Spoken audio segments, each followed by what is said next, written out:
So hey hi hello சொந்தங்கள் எல்லோரும் எப்படி இருக்கீங்க? எல்லோரும் நல்லா இருக்கீங்கன்னு நினைக்கிறேன். ஸோ என்னடா இவன் எங்கேயோ வெளில கிளம்பிட்டு இருக்கான்னு பார்க்குறீங்களா? எஸ் ஆமாங்க, நான் ஒரு ஃபங்க்ஷன் வீட்டு தான் கிளம்பிட்டு இருக்கோம். ஸோ யாரெல்லாம் பார்த்தீங்கன்னா நானும் கேமராமேன் தான் கிளம்பிட்டு இருக்கோம். ஸோ ரொம்ப தூரம் ட்ரைவ் பண்ணனால எனக்கும் கேமராமேனுக்கும் பசி வந்துச்சு. ஸோ அதனால் பக்கத்தில் இருக்க கடையில் டீயை குடிச்சாச்சு.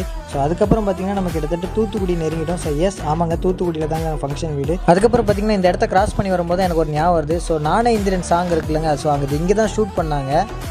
ஸோ கடைசியாக பார்த்தீங்கன்னா எல்லா இடத்துலையும் ஃபோட்டோஸ்லாம் எடுத்துகிட்டு நம்ம தூத்துக்குடியே ரீச் ஆகிட்டோங்க.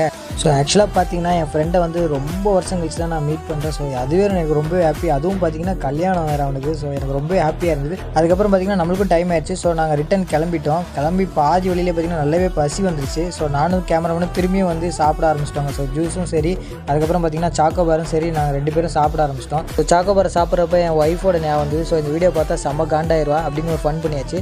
ஸோ கடைசியில் பார்த்தீங்கன்னா நம்மளும் பார்த்தீங்கன்னா நம்ம KTM வீட்டுக்கே எடுத்துகிட்டு வந்தோம். இந்த வீடியோ பிடிச்சினா மறக்காம சேனலில் சப்ஸ்கிரைப் பண்ணிடுங்க. பாய்.